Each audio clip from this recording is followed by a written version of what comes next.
The absolute weirdest thing, though, is that Australians, or Australian hotels anyway, apparently do not believe in. Honey, where are we and what are we doing?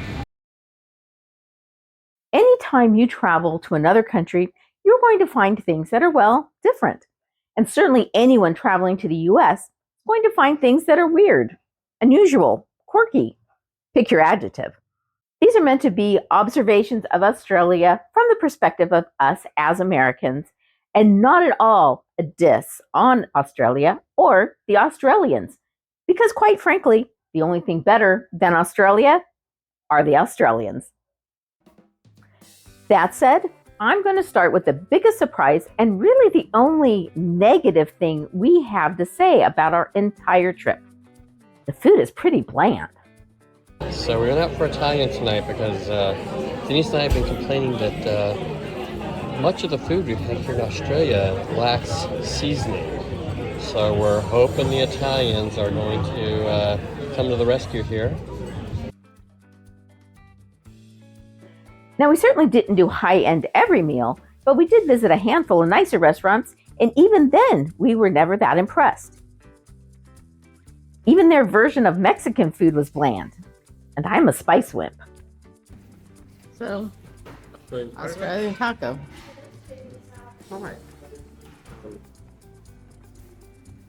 Would like to have some taco sauce, but other than that. Another really surprising thing about Australia is that while highly regulated, gambling is legal. What we particularly noticed was that nearly every hotel and bar had a book room for sports betting. And speaking of sports, lawn bowling, or bowls, is huge. Like, not uncommon to see full lawn bowling stadiums or centers or whatever they might be called. We visited a golf course for breakfast on a Sunday, and there were way more people arriving for lawn bowling than golf. Also, Aussies really like American sports, especially football.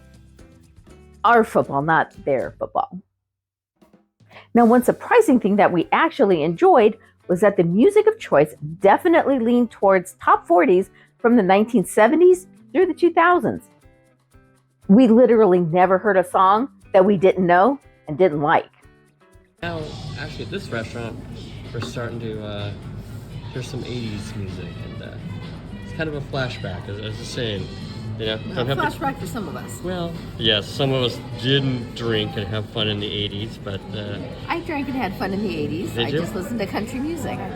So yes, I did drive on the left side of the road, and that will have its full video. However, there were a few surprising things of note. Firstly, Aussies love roundabouts.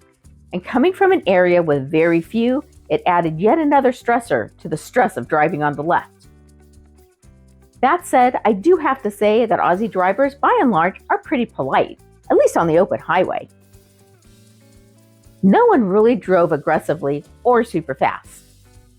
Of course, that might be because they have automated speed enforcement.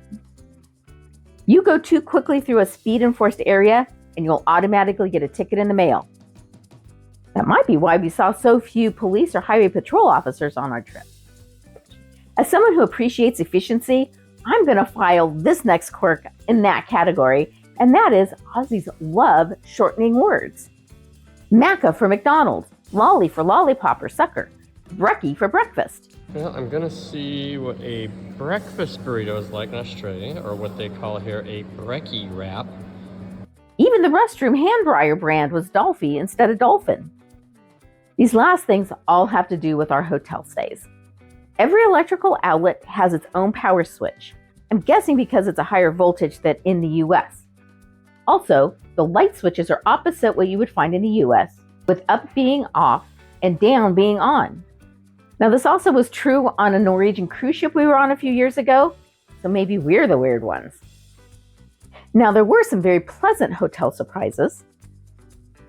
Firstly, in all cases, whether we were in a nice hotel or a cheap motel, we were provided with a hot water kettle, both coffee and tea, and most surprisingly, fresh cream. You won't see Coffee Mate anywhere. Also, and again without exception, every place we stayed provided chilled water in the fridge. For free. The absolute weirdest thing, though, is that Australians, or Australian hotels anyway, apparently do not believe in washcloths. Conditioner and shampoo, and not one but two washcloths. You don't realize how... Ding, ding, ding, ding, ding. Yes. Does not happen at most other places. That's the first time, except for the one place that gave the second washcloth was a take off your makeup washcloth. With only 2 exceptions, we only received 1 washcloth, and in one case, none, for 2 people. Like, what the heck? Believe it or not, we have more to add to this list, but we're saving those for future videos. So be sure to subscribe so you don't miss another video on our amazing Australia adventure. Thanks so much for watching, and I hope that you have a quality day. And certainly anyone who comes to the United States is going to find things that are, well, unusual, different.